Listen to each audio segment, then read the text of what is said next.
Four-time Major winner Kim Clijsters confirms comeback to the courts. Charles Leclerc signs a long-term deal with Team Ferrari in F1 and in the NBA. Warriors win back-to-back games for the very first time this season. Would you believe it? My name is Dick Jomoto and welcome to Sports Express, brought to you by MTN. Christmas in the air. We'd like to thank you for joining us for the Christmas Eve edition of Sports Express, brought to you by MTN. Here is Pedro Peter with International News. Thanks, DG. First start off with tennis, where four-time major winner Kim Clijsters has revealed that she will make a comeback to the courts in March at the Monterrey Open in Mexico, 7 years after her second retirement. The 36-year-old Belgian, who first led the tour in 2007 in order to start a family, and again in 2012, confirmed she has accepted wildcard to feature at the Monterrey Open on March the 2nd, followed by the Indian Wells on March the 11th and the Charleston Clay Tournament on April the 6th.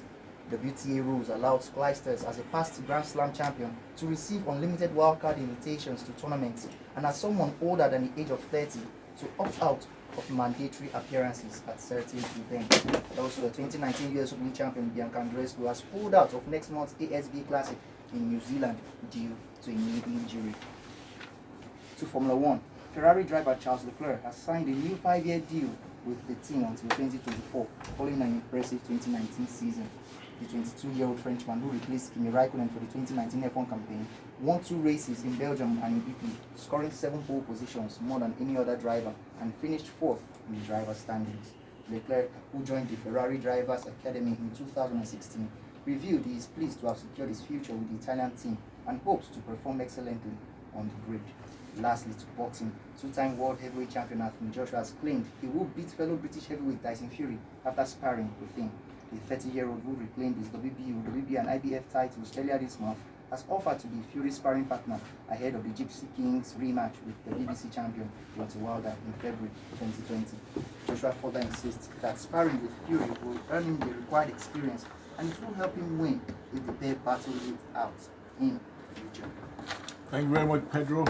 We go to the NBA now. Results of matches played. Bolivic steps in. San Antonio Spurs. Well, they lost at home to Grizzlies. They've gone to Memphis and they've tagged the Grizzlies. The 30-point victory, 145-115. Just underlines the inconsistency of the San Antonio side. Lamarcus was already 40 points and 9 rebounds for the Spurs. New Orleans Pelicans defeated Portland Trailblazers 102-94. Washington Wizards wiped New York Knicks 121-115. Cleveland Cavaliers over Atlanta 121-118. Houston Rockets shut down Sacramento 113-104. Miami Heat scorched Utah 107-104. Denver Nuggets outshone Phoenix 113-111. Indiana just got the better of Toronto Raptors by 5 points. Overtime required for that one, 120-115. Philadelphia 76ers decked Detroit 125-109. Orlando Magic cast a spell on Chicago 103-95. And Golden State Warriors, would you believe this? Only the first time this season they'll have back-to-back wins. How times change. Defeating Minnesota Timberwolves 113-104. But if anybody had placed a bet on this at the start of the season, that person will be a multi-millionaire by now. I'm telling you, Deji, the only team they've beaten twice this season are the Chicago Bulls. And they've never won a game. The pattern has been win a game, lose the next 5 or 7. But this one, they beat the Pelicans and they beat the Grizzlies. But doesn't get any easier. Their next game on Christmas Day was supposed to be one of the top games of Christmas. I'm sure the fixtures were deliberately fixed like that. But now they're playing against the Rockets. It's like they're going to lose that game because of course the Warriors are defeated. But after that, the news gets better. Steph Curry is now back with the team to continue his rehabilitation, which means that sometime in January or February he'll be back. He'll start playing. All right, that'll be interesting to look forward to. We'll return after the break with the Nigerian Sports Day. It's the Nigerian Sports Scene on Sports Express, brought to you by MTN Body is still here for this segment. Everything African and Nigerian football. CAF, buddy. There are rumors. I don't know why. It's not rumors. Oh, it's confirmed. I thought there were rumors. No. They are saying that it's a possibility. Look, there's no way around it. But the story is that the 2021 AFCON in Cameroon might be moved back to January, February, away from the summer. Now, I remember that when they first moved to June, we were asking, why do this? Yeah, why summer? And they said they want to align with the European calendar. Now, why are they thinking of moving it back to January, February this time? because the revamped World Club Cup,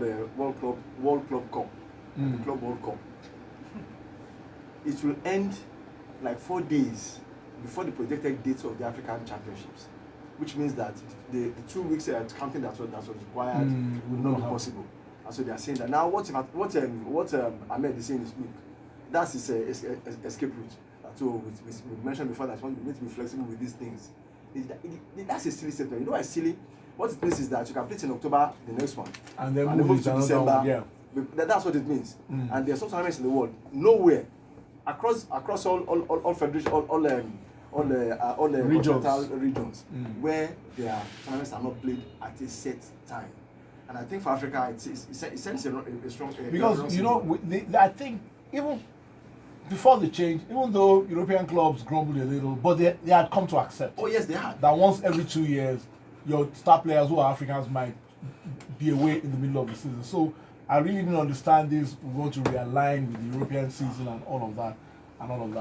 Well, let's wait and see about that. My second grouse. Don't go yet. I hear that we are now planning to host African Women Championship. Well, Shino Kelechi posted this on Facebook yesterday, and my comment on this was hosting hustlers. Because why are we practically hustling to host events? I don't understand it. It shouldn't be a priority at the moment. It has no commercial value. None. Just like the under 20 women World Cup that you are trying to host, everybody in Africa is jockeying for that tournament. South Africa are usually traditionally they also hold their hands down to every time. They make money from it. They say they don't want it. You know what I think? You know, let me do this. What do they call this now? It's like a father. Devil's advocate. No, I want to I want to tell you something. You understand what I'm trying to say? It's like a father who has a malnourished child at home, and then you invite all the kids on the street to come for a feast. That's what we're doing if we want to host any football event at this time, especially a female event. That's my thought. That's where I see it. We need to grow our league. We need to grow our women football, and then see because all the countries that are saying they don't want to host, they have better leagues than us. So we're moving on. All right. Thank you very much, buddy. After the break, the World Soccer Report. Welcome back. It's the World Soccer Report on Sports Express, brought to you by MTN. Yeah, man, this one is here. It's a Tuesday. The knives are waiting. The comments on Twitter, the Twitter rants are ready. Let's hear Yemi's team of the week.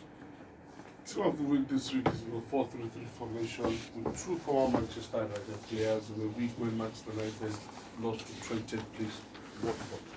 In goal is Unai Simon of Atletico Bilbao, kept Real Madrid at bay and got a clean sheet. At right back is Sergio Reguilón of Sevilla. At left back is Alphonso Davies of Bayern Munich. At centre back is former Manchester United defender Chris Smalling, who had a great game for Roma as he put 4 past Fiorentina away from home. He's partnered by Derek Boyata, who plays for Manchester City and Celtic, who is having a bit of a renaissance at Hertha Berlin under Jurgen Klinsmann. In midfield is Kevin De Bruyne of Manchester City, probably the best player in the Premier League right now. There's a certain Martin Odegaard who has been revitalized as Real Sociedad after a torrid time at Real Madrid. There's Willian who played like a house on fire for Chelsea as they went away from home and won at Tottenham. Up front, I've settled with 3 strikers who had really great games, but there are notable mentions for the likes of Edin Dzeko, Gaetan Laborde, Zaniolo, Kylian Mbappe, and Riccardo Orsolini of Bologna. Those guys didn't make the final cut because these 3 stood out for me. Osip Ilicic of Atalanta, as Atalanta put 5 past Milan. There's Wissam Ben Yedder of Monaco, as Monaco put 5 past Lille, and then a certain selfless striker in Romelu Lukaku, who had a brace for Inter and handed the opportunity to score a hat-trick to 17-year-old debutant Esposito of Inter Milan. And manager of the week is none other than Frank Lampard. Interesting stuff. 2 players you mentioned I'd like to. Odegaard, at times you need to take a step back to take a step forward. He's gone to a smaller club, but he's playing some fantastic football, and I think can only be good for his career. really good for his career. And you know, sometimes you wonder why some big teams take chances with some players. Now, some would have panicked and sold off Odegaard by now. Yeah. But Real still kept him, took him out on loan. And He's as still a it Real is, player. they're looking at He's still a Real player. It is. Okay. That if Modric Leaves. retires or leaves, it seems like It's a showing. perfect replacement. I've always wondered why Chelsea fans always grumble about Willian. I've always felt Willian is a fantastic footballer, but somehow, I don't know whether it's perception, whether it's body language. Chelsea fans don't seem to think so, at least majority I've spoken to. First and foremost, I think a lot of Premier League fans and watchers are more in tune with hard-working players. Okay. Players that are grafters, that will run all 90 All night. minutes. But you see, there's some players that bring something different, something special to the game, and such players are the likes of Willian and Ozil. So the team has to be built around them, and then you have to also build the team to protect them because of the special qualities that they have. So that's why Willian gets a lot of flack. Okay. But remember, the times Chelsea has, they struggled. He's been one of those players. Yeah, I think that one that's particular sort season that he of, yeah, the was. season, the last Mourinho season, Yeah. he was a player. Yeah. On the question of Mourinho, what exactly do Spurs, what are they appealing against? They're appealing that record. What exactly are they appealing against? Because, you can say all what you say about Rudiger's reaction, but the fact was, stuck Son his lashed leg out. Stuck his leg out. So what is the complaint? Sometimes when a certain player is involved in an altercation, you want to use the player's perceived demeanor as being a player of good character, Yeah. not seen to be involved in such things as a means of backing up your case, as Yeah. some form of leverage.